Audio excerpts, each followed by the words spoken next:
ಐದನೇ ತರಗತಿಯ ವಿದ್ಯಾರ್ಥಿಗಳಿಗೆ ಎಜು ಆಲ್ರೌಂಡರ್ ಚಾನಲ್ಗೆ ಸ್ವಾಗತ. ಈ ದಿನ ನಿಮ್ಮ ಇಂಗ್ಲಿಷ್ ಪಾಠ ಎ ಗ್ರೇಟ್ ಕೋಚ್ಮನ್ ಇದನ್ನು ನೋಡೋಣ. ಸ್ವಾಮಿ ವಿವೇಕಾನಂದರ ಕುರಿತಾದ ಈ ಪಾಠದ ಬಗ್ಗೆ ನಾವು ತಿಳಿದುಕೊಳ್ಳೋಣ. ಸ್ವಾಮಿ ವಿವೇಕಾನಂದರು ನಮ್ಮ ಭಾರತ ದೇಶ ಕಂಡಂತಹ ಮಹಾಪುರುಷರಲ್ಲಿ ಒಬ್ಬರು. ಅವರ ಬಾಲ್ಯ ಹಾಗೂ ಮುಂದೆ ಅವರು ಹೇಗೆ ಮಹಾತ್ಮರಾಗಿ ಬೆಳೆದರು ಎಂಬುದರ ಒಂದು ಸುಂದರ ಚಿತ್ರಣವನ್ನು ಈ ಪಾಠದಲ್ಲಿ ಕೊಡಲಾಗಿದೆ. ಇದುವರೆಗೂ ಸಬ್ಸ್ಕ್ರೈಬ್ ಆಗದವರು ನಮ್ಮ ಚಾನಲ್ಗೆ ಸಬ್ಸ್ಕ್ರೈಬ್ ಆಗಿ ಹಾಗೂ ನಾವು ಮಾಡುವ ಕನ್ನಡ, ಇಂಗ್ಲಿಷ್, ಹಿಂದಿ ಪಾಠಗಳನ್ನು, ಪದ್ಯಗಳನ್ನು, ಪ್ರಶ್ನೋತ್ತರಗಳನ್ನು ತಪ್ಪದೇ ನೋಡಿ ನಿಮ್ಮ ಗೆಳೆಯರಿಗೂ ಕೂಡ ತಿಳಿಸಿ. ಈ ಪಾಠವನ್ನು ಈಗ ನೋಡೋಣ.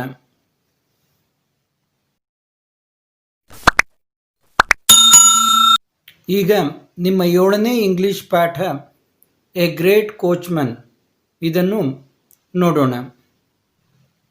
A little boy jumped out of the coach. ಒಬ್ಬ ಪುಟ್ಟ ಹುಡುಗ ಕೋಚ್ ಅಂದರೆ ಕುದುರೆಗಾಡಿಯಿಂದ ಕೆಳಗೆ ಜಿಗಿದ. He ran to his mother. ತನ್ನ ತಾಯಿಯ ಕಡೆಗೆ ಓಡಿದ. He pointed to the coachman and said. ಅವನು ಆ ಕುದುರೆಗಾಡಿ ಹೊಡೆಯುವ ಕೋಚ್ಮನ್ನನ್ನು ತೋರಿಸಿ ತಾಯಿಗೆ ಹೇಳಿದ. Mother, I want to be a coachman like him. ನಾನು ಅವನ ಹಾಗೆ ಈ ಕುದುರೆಗಾಡಿ ಹೊಡೆಯುವನಾಗ್ತೀನಿ ಅಂತ ತಾಯಿಗೆ ಹೇಳಿದ. How nice it is to drive a coach. ಇದೆಷ್ಟು ಚೆನ್ನಾಗಿದೆ ಈ ಗಾಡಿ ಹೊಡೆಯುವುದು ಅಂತ ಅಂದ. ಚಿಕ್ಕ ಮಕ್ಕಳಿಗೆ ಯಾವುದ್ಯಾವುದೋ ಒಂದೊಂದು ಆಕರ್ಷಣೆ ಆಗ್ತವೆ. ಈ ಕುದುರೆಗಾಡಿ ಹೊಡೆಯೋದು ತುಂಬ ಚೆನ್ನಾಗಿದೆ, ನಾನು ಕೂಡ ಗಾಡಿ ಹೊಡೆಯೋನಾಗ್ತೀನಿ ಅಂತಂದ. ಇಲ್ಲಿ ನೋಡಿ ಗಾಡಿ ಚಿತ್ರಣವನ್ನು ಮತ್ತು ಅವನು ಓಡಿ ಬರುವುದನ್ನು ತಾಯಿಯ ಕಡೆಗೆ ತೋರಿಸಿದ್ದಾರೆ. ಮುಂದೆ ಅವನ ತಾಯಿ ಏನು ಹೇಳಿದ್ಲು ನೋಡಿ. ಅವಳು ನೀನೇನು ಗಾಡಿ ಹೊಡೆಯೋನಾಗ್ತೀವಿ ಬೇಡ ಅಂತ ಹಿಂಗೆ ಗದರಿಸಲಿಲ್ಲ.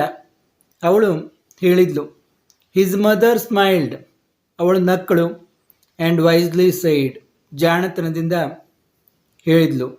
Naren, if you want to be a coachman you can. Naren, ನೀನು ಬಂಡಿ ಹೊಡೆಯೋನಾಗಬೇಕಂತೀಯಾ, ಗಾಡಿ ಹೊಡೆಯೋನಾಗಬೇಕಂತೀಯಾ, ಆಗ್ಬೋದು. ಅವಳು ಅದಕ್ಕೆ ವಿರೋಧ ಮಾಡಲಿಲ್ಲ, ನೀನು ಆಗ್ಬೋದು ಅಂತ. ಆದರೆ ಮುಂದೆ ಏನು ಹೇಳಿದ್ಲು ನೋಡಿ. But you should be a coachman like Krishna who guided Arjuna. ಆದರೆ ನೀನು ಯಾವ ರೀತಿ ಆಗಬೇಕಂದ್ರೆ ಆ ಕುದುರೆಗಾಡಿ ಹೊಡೆಯೋವನ ಅಂದರೆ ಸಾರಥಿ. ನೀನು ಯಾವ ರೀತಿ ಸಾರಥಿ ಆಗಬೇಕಂದ್ರೆ ಕೃಷ್ಣ ಹೇಗೆ ಅರ್ಜುನನಿಗೆ ಸಾರಥಿಯಾಗಿದ್ನಲ್ಲ ಆ ರೀತಿ ನೀನು ಆಗಬೇಕು ಅಂತ ಅವನ ತಾಯಿ ಹೇಳಿದ್ಲು. And showed the path to the innocent people of the universe. Krishna ಅರ್ಜುನನಿಗೆ ಸಾರಥಿಯಾದ ಮತ್ತು ಈ ಜಗತ್ತಿನ ಮುಗ್ಧ ಜನರಿಗೆ ದಾರಿಯನ್ನು ತೋರಿಸಿದ ಅಂತ. And showed the path to the innocent people of the universe. ಈ ಜಗತ್ತಿನ ಇನ್ನೋಸೆಂಟ್ ಪೀಪಲ್, ಮುಗ್ಧ ಜನರಿಗೆ ಪಾತ್ ಅಂದರೆ ದಾರಿಯನ್ನು, ಮಾರ್ಗವನ್ನು ಆತ ತೋರಿಸಿದ. ಯಾರು? ಶ್ರೀಕೃಷ್ಣ. ನೀವು ಕೇಳಿರಬೇಕು, ಭಗವದ್ಗೀತೆ ಅಂತ ಹೇಳ್ತೀವಿ ನಾವು. ಶ್ರೀಕೃಷ್ಣ ಏನು ಅರ್ಜುನನಿಗೆ ಉಪದೇಶ ಮಾಡಿದ ಅದು ಒಂದು ದೊಡ್ಡ ಗ್ರಂಥವಾಗಿ ಭಗವದ್ಗೀತೆ ಅಂತ ನಾವು ಕರಿತೀವಿ ಅದನ್ನು. ಅದರಲ್ಲಿ ಈ ಜಗತ್ತಿನ ಸಾರವೆಲ್ಲ ಅಡಗಿದೆ. Little Naren could not understand his mother's words quite clearly. ಆ ಪುಟ್ಟ ಬಾಲಕನಿಗೆ ಅಷ್ಟೊಂದಾಗಿ ತಾಯಿ ಏನು ಹೇಳ್ತಾ ಇದ್ದಾಳೆ ಅಂತ ಪೂರ್ಣ ಗೊತ್ತಾಗಲಿಲ್ಲ. ಯಾಕಂದರೆ ಇನ್ನೂ ಚಿಕ್ಕ ಬಾಲಕ ಆತ, ತಿಳುವಳಿಕೆ ಕಡಿಮೆ. Later on he became what his mother wished for. ಆದರೆ ನಂತರದಲ್ಲಿ ಆತ ಅವನ ತಾಯಿ ಏನು ಅಂದ್ಕೊಂಡಿದ್ಲಲ್ಲ, ಯಾವ ರೀತಿ ಇಚ್ಛೆ ಪಟ್ಟಿದ್ಲಲ್ಲ ಆ ರೀತಿಯೇ ಆದ ಅಂತ. ಮಕ್ಕಳಿಗೆ ನನಗೂ ಗೊತ್ತಾಗ್ತಾ ಇಲ್ಲ ನಿಮ್ಗೆ ಎಷ್ಟರ ಮಟ್ಟಿಗೆ ಇದು ಗೊತ್ತಾಗ್ತಾ ಇದೆ ಅಂತ.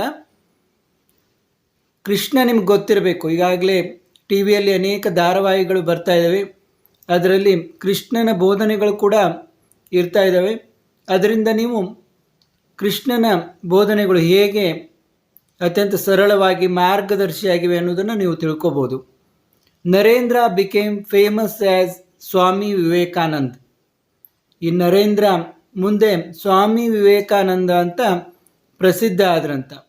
ನೀವು ಸ್ವಾಮಿ ವಿವೇಕಾನಂದರ ಹೆಸರನ್ನು ಕೇಳೇ ಇರ್ತೀರಾ ಅಂತ ನಾನು ಅನ್ಕೊತೀನಿ.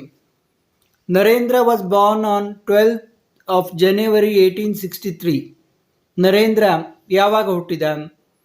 12ನೇ ತಾರೀಕು ಜನವರಿ 1863ರಲ್ಲಿ ನರೇಂದ್ರ ಹುಟ್ಟಿದ.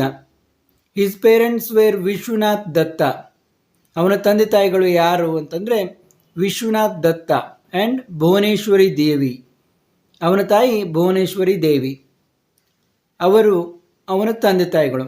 They considered the child was a gift from lord Vireshwara. ಈ ಮಗು ಲಾರ್ಡ್ ವೀರೇಶ್ವರ ದೇವರ ಒಂದು ಕೊಡುಗೆ ಅಂತ ಅವರು ಇವನನ್ನು ತಿಳಿದುಕೊಂಡಿದ್ದರು. So they named the little child Veereshwara. ಅವರು ಆದ್ದರಿಂದ ಆ ಮಗುವಿಗೆ ವೀರೇಶ್ವರ ಅಂತ ಕರೆದರು. Later they gave him the name Narendranath Datta. ನಂತರದಲ್ಲಿ ಅವರು ಅವನಿಗೆ ನರೇಂದ್ರನಾಥ್ ದತ್ತ ಅಂತ ಕರೆದರು. ನರೇಂದ್ರನಾಥ್ ದತ್ತ ಅನ್ನುವ ಹೆಸರನ್ನು ಅವನಿಗೆ ಕೊಟ್ಟರು. He was sent to school at the age of 6. ಅವನು 6ನೇ ವಯಸ್ಸಿನಲ್ಲಿ ಶಾಲೆಗೆ ಕಳಿಸಲ್ಪಟ್ಟ. 6ನೇ ವಯಸ್ಸಿಗೆ ಅವನಿಗೆ ಶಾಲೆಗೆ ಕಳಿಸಿದರು. He read stories from Ramayana and Mahabharata. ಅವನು ರಾಮಾಯಣ ಮತ್ತು ಮಹಾಭಾರತದ ಕಥೆಗಳನ್ನು ಓದಿದ. He had a desire to study more and become a scholar. ನೋಡಿ, ಆ ಸಣ್ಣ ವಯಸ್ಸಿನಲ್ಲಿ ಅವನಿಗೆ ತಾನು ಓದಿ ಹೆಚ್ಚು ಓದಿ ಪಂಡಿತನಾಗಬೇಕು ಅನ್ನುವ ಆಸೆ ಇತ್ತು. ಹಿ ಹ್ಯಾಡ್ ಎ ಡಿಸೈರ್ ಅಂದರೆ ಅಂಥ ಆಸೆ ಇತ್ತು ಅವನಿಗೆ, ತಾನು ಹೆಚ್ಚು ಓದಬೇಕಂತ. Study more and become a scholar. ತಾನು ಹೆಚ್ಚು ಓದಿ ಅಭ್ಯಾಸ ಮಾಡಿ ಸ್ಕಾಲರ್ ಅಂದರೆ ಒಂದು ಪಂಡಿತ ಆಗಬೇಕನ್ನುವ ಆಸೆ ಆ ಪುಟ್ಟ ಬಾಲಕನಿಗೆ ಇತ್ತು. He wanted to see god. ಅವನು ದೇವರನ್ನು ನೋಡಬೇಕಂತ ಬಯಸಿದ. ಯಾರು? ಈ ನರೇನ್ ದೇವರನ್ನು ನೋಡಬೇಕಂತ ಆತ ಬಯಸಿದ. Later he met his real guru Ramakrishna Paramahamsa. ನಂತರದಲ್ಲಿ ಅವನು ತನ್ನ ನಿಜವಾದ ಗುರುಗಳಾದ ರಾಮಕೃಷ್ಣ ಪರಮಹಂಸರನ್ನು ಭೇಟಿಯಾದ. And experienced god.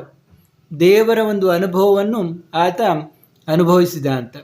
ಅಂದರೆ ಇಲ್ಲಿ ನಮ್ಗೆ ಅರ್ಥ ಏನಾಗುತ್ತದೆ ಅಂದರೆ, ಆ ರಾಮಕೃಷ್ಣ ಪರಮಹಂಸರಲ್ಲಿ ಆತ ದೇವರನ್ನು ಕಂಡ. ಅಂದರೆ ಅವರು ಅವನಿಗೆ ದೇವರಂದ್ರೆ ಏನು ಅನ್ನುವ ಒಂದು ನಿಜವಾದ ಅರಿವನ್ನು ಮಾಡಿಸಿದರು. He stayed with Ramakrishna Paramahamsa for a few years. ಕೆಲವು ವರ್ಷಗಳ ಕಾಲ ಆತ ರಾಮಕೃಷ್ಣ ಪರಮಹಂಸರ ಹತ್ತಿರ ಇದ್ದ. Then he became a wandering monk. ನಂತರದಲ್ಲಿ ಆತ ಒಂದು ಸಂಚರಿಸುವ ಸನ್ಯಾಸಿಯಾದ, ಯೋಗಿಯಾದ, ಒಂದು ಸಂಚರಿಸುವ ಸನ್ಯಾಸಿಯಾಗಿ visiting different places in India. ಅವನು ಭಾರತದ ಬೇರೆ ಬೇರೆ ಸ್ಥಳಗಳನ್ನು ಅವನು ಸಂದರ್ಶಿಸಿದ. He spoke to the people about the importance of education. ನೋಡಿ, ಆತ ಜನಗಳಿಗೆ ಶಿಕ್ಷಣದ ಮಹತ್ವವನ್ನು ತಿಳಿಸಿದ. ಅವಾಗೆಲ್ಲ ಭಾಳ ಇನ್ನೂ ಅಶಿಕ್ಷಿತೆ ಅಂದರೆ ನಿರಕ್ಷರತನ ಭಾಳ ಇತ್ತು. ಇಲ್ಲಿಟ್ರಸಿ ಅಂತ ನಾವೇನಂತೀವಲ್ಲ, ಅದು ಬಹಳ ಇತ್ತು ಆಗಿನ ಕಾಲದಲ್ಲಿ. ಬಿಫೋರ್ ಇಂಡಿಪೆಂಡೆನ್ಸ್, ಇದು ಸ್ವಾತಂತ್ರ್ಯಕ್ಕಿಂತ ಮುಂಚೆ ಭಾರತದಲ್ಲಿ ಹೆಚ್ಚು ಸಾಕ್ಷರತೆ ಇರಲಿಲ್ಲ. ಆ ಕಾಲದಲ್ಲಿ ಸ್ವಾಮಿ ವಿವೇಕಾನಂದರು ಶಿಕ್ಷಣದ ಮಹತ್ವವನ್ನು ಜನರಿಗೆ ತಿಳಿಸುತ್ತಾ ಅಡ್ಡಾಡಿದರು. He said that education should develop a complete human being. ಅವರು ಹೇಳಿದರು, ಈ ಶಿಕ್ಷಣದಿಂದ ಮನುಷ್ಯ ಪೂರ್ಣನಾಗ್ತಾನೆ, ಅವನ ಪೂರ್ಣ ಅಭಿವೃದ್ಧಿ ಸಾಧ್ಯವಾಗ್ತದೆ ಈ ಶಿಕ್ಷಣದಿಂದ ಅಂತ ಅವರು ಹೇಳಿದರು. He fought against social levels like caste system, superstitions and so on. ನೋಡಿ, ಯಾವುದರ ವಿರುದ್ಧ ಅವರು ಹೋರಾಡಿದರು ಅಂತಂದರೆ ಸೋಷಿಯಲ್ ಲೆವೆಲ್ಸ್ ಅಂದರೆ ಈ ಸಾಮಾಜಿಕ ಅನಿಷ್ಟಗಳು, ಸಮಾಜದಲ್ಲಿ ಏನು ತುಂಬಿರುವಂಥ ಅನಿಷ್ಟಗಳ ಬಗ್ಗೆ ಅವರು ಹೋರಾಡಿದರು. ಅವು ಯಾವ್ಯಾವು? Social levels like caste system, ಒಂದು ಜಾತಿ ಪದ್ಧತಿಯ ವಿರುದ್ಧ ಅವರು ಹೋರಾಡಿದರು. ಸೂಪರ್ಸ್ಟಿಷನ್ಸ್ ಅಂದರೆ ಮೂಢನಂಬಿಕೆಗಳ ವಿರುದ್ಧ ಅವರು ಹೋರಾಡಿದರು. ಆ್ಯಂಡ್ ಸೋ ಆನ್, ಇಂಥ ಅನೇಕ ವಿಚಾರಗಳ ಬಗ್ಗೆ ಅವರು ಹೋರಾಡಿದರು. ನಂತರದಲ್ಲಿ Swami Vivekanand went to the United States of America in 1893. Swami ವಿವೇಕಾನಂದರು ಯುನೈಟೆಡ್ ಸ್ಟೇಟ್ಸ್ ಆಫ್ ಅಮೇರಿಕೆಯ ಸಂಯುಕ್ತ ಸಂಸ್ಥಾನ ಅಲ್ಲಿ ಯಾವಾಗ ಹೋದರು? 1893ರಲ್ಲಿ ಅಲ್ಲಿಗೆ ಹೋದರು. He made a great speech in the Parliament of Religions at ಚಿಕಾಗೋದಲ್ಲಿ ಅವರು ಒಂದು ಶ್ರೇಷ್ಠ ಮಹತ್ವದ ಒಂದು ಭಾಷಣವನ್ನು ಮಾಡಿದರು. ಗ್ರೇಟ್ ಸ್ಪೀಚ್ ಅಂದರೆ ಅತ್ಯಂತ ಆ ಭಾಷಣ ತುಂಬ ಶ್ರೇಷ್ಠವಾದದ್ದು, ಒಳ್ಳೆಯ ಒಂದು ವಿಷಯಗಳನ್ನು ಒಳಗೊಂಡಂಥ ಒಂದು ಶ್ರೇಷ್ಠ ಭಾಷಣವನ್ನು, ಒಂದು ಮಹತ್ವದ ಭಾಷಣವನ್ನು ಆ ಸರ್ವಧರ್ಮ ಸಮ್ಮೇಳನದಲ್ಲಿ ಚಿಕಾಗೋದಲ್ಲಿ ನಡೆದಂಥ ಪಾರ್ಲಿಮೆಂಟ್ ಆಫ್ ರಿಲಿಜನ್, ಅದನ್ನು ಕನ್ನಡದಲ್ಲಿ ಸರ್ವಧರ್ಮ ಸಮ್ಮೇಳನ ಅಂತ ನಾವು ಹೇಳ್ಬೋದು, ಅಲ್ಲಿ ಅವರು ತಮ್ಮ ಒಂದು ಮಹತ್ವದ ಭಾಷಣವನ್ನು ಮಾಡಿದರು. ಅದು ಇಂದಿಗೂ ಕೂಡ ಪ್ರಸಿದ್ಧವಾಗಿದೆ. ಹಿ said that all religions in the world preach the same truth. ಅವರು ಏನು ಹೇಳಿದರು ಅಂದರೆ, ಈ ಜಗತ್ತಿನಲ್ಲಿ ಏನೇನು ಧರ್ಮಗಳಿವೆ ಅಲ್ಲ, ಎಲ್ಲ ಧರ್ಮಗಳ ಬೋಧನೆ ಒಂದೇ ಆಗಿದೆ, ಒಂದೇ ಸತ್ಯವನ್ನು ಅವು ಹೇಳ್ತವೆ ಅಂತ ಅವರು ಹೇಳಿದರು. ಈ ಧರ್ಮದ ಬೋಧನೆಯಲ್ಲಿ ಯಾವ್ಯಾವ ಧರ್ಮಗಳಿದಾವಲ್ಲ, ಆ ಎಲ್ಲ ಧರ್ಮಗಳ ಸತ್ಯ ಒಂದೇ ಆಗಿದೆ, ಅವೆಲ್ಲ ಒಂದೇ ಸತ್ಯವನ್ನು ಬೋಧನೆ ಮಾಡ್ತವೆ ಅಂತ ಅವರು ಹೇಳಿದರು. Therefore every one in the world should develop A sense of brotherhood. ಆದ ಕಾರಣ ಎಲ್ಲ ಜನರು, ಪ್ರತಿಯೊಬ್ಬ ಜನರು, ಈ ಜಗತ್ತಿನಲ್ಲಿರುವಂಥ ಪ್ರತಿಯೊಬ್ಬ ಜನರು ಕೂಡ ಒಂದು ಸೆನ್ಸ್ ಆಫ್ ಬ್ರದರ್ಹುಡ್, ಒಂದು ಸಹೋದರತ್ವ, ನಾವೆಲ್ಲ ಪರಸ್ಪರ ಸಹೋದರರು ಅನ್ನುವಂಥ ಒಂದು ಭಾವನೆಯನ್ನು ಬೆಳೆಸ್ಕೋಬೇಕು. ಆ್ಯಂಡ್ ಲವ್ ಈಚ್ ಅದರ್, ಪ್ರತಿಯೊಬ್ಬರು ಪರಸ್ಪರರನ್ನು ಪ್ರೀತಿಸಬೇಕು, ನಾವು ಯಾರನ್ನು ದ್ವೇಷಿಸಬಾರದು ಅನ್ನುವ ಒಂದು ಸಂದೇಶವನ್ನು ಸ್ವಾಮಿ ವಿವೇಕಾನಂದರು ಕೊಟ್ಟರು. ಯಾಕಂದರೆ ಎಲ್ಲ ಧರ್ಮಗಳ ಸಂದೇಶ ಒಂದೇ ಆಗಿದೆ, ಧರ್ಮಗಳ ಸತ್ಯ ಒಂದೇ ಆಗಿದೆ. ಆದ ಕಾರಣ ನಾವೆಲ್ಲರೂ ಒಬ್ಬರಿಗೊಬ್ಬರು ಸಹೋದರರು ಇದ್ದ ಹಾಗೆ ನಾವು ದ್ವೇಷ ಮಾಡಬಾರ್ದು, ಎಲ್ಲರೂ ಪರಸ್ಪರ ಪ್ರೀತಿಸಬೇಕು ಅಂತ ಅವರು ಹೇಳಿದರು. He came back to India, ಅವರು ಭಾರತಕ್ಕೆ ಮರಳಿ ಬಂದರು. And began to teach tolerance and love. ಆಮೇಲೆ ಅವರು ಭಾರತದಲ್ಲಿ ಒಂದು ಧರ್ಮ ಸಹಿಷ್ಣುತೆ, ಟಾಲರೆನ್ಸ್ ಅಂದರೆ ಒಂದು ತಾಳ್ಮೆ, ಸಹಿಷ್ಣುತೆ, ಪರಸ್ಪರ ಒಬ್ಬರಿಗೆ ಇರುವಂಥ ಒಂದು ಸಹಿಷ್ಣುತೆ ಮತ್ತು ಪ್ರೀತಿಯನ್ನು ಅವರು ಬೋಧನೆ ಮಾಡಿದರು. ಅದರ ಬಗ್ಗೆ ಅವರು ಜನರಿಗೆ ಕಲಿಸಿದರು, ಯಾವ ರೀತಿ ನಾವು ಇರಬೇಕು ಅನ್ನೋದನ್ನು ಅವರು ಕಲಿಸಿದರು.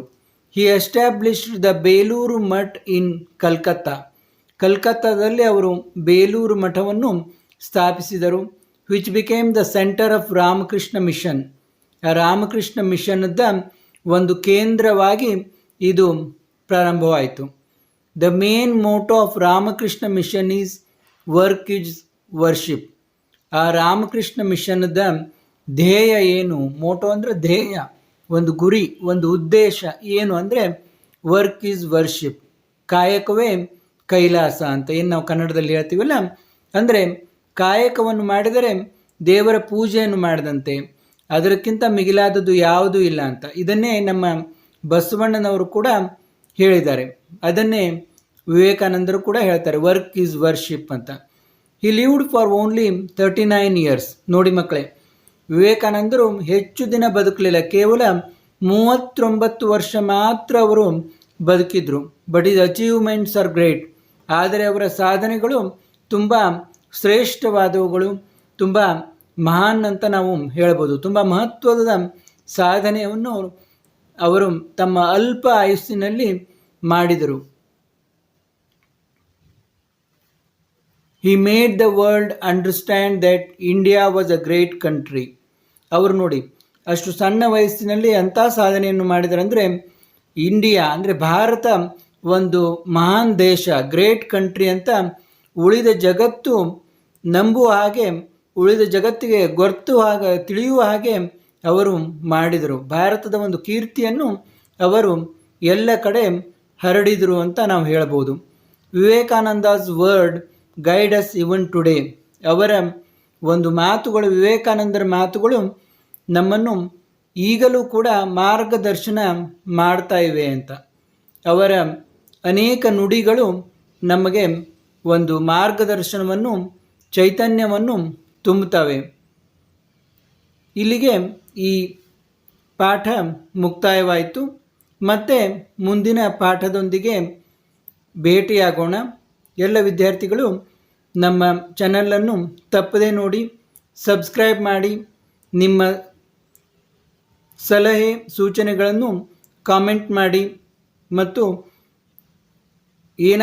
ಯಾವುದಾದರೂ ನಿಮಗೆ ವಿಷಯಗಳು ಬೇಕಿದ್ದರೆ ಮತ್ತು ಚಾಪ್ಟರ್ ಇದೇ ಮಾಡಿರಿ ಹೀಗೆ ಅಂತ ಹೇಳುವುದಿದ್ದರೆ ಖಂಡಿತ ನೀವು ಕಾಮೆಂಟ್ ಮೂಲಕ ತಿಳಿಸ್ಬೋದು. ಎಲ್ಲ ವಿದ್ಯಾರ್ಥಿಗಳಿಗೂ ನನ್ನ ವಂದನೆಗಳು.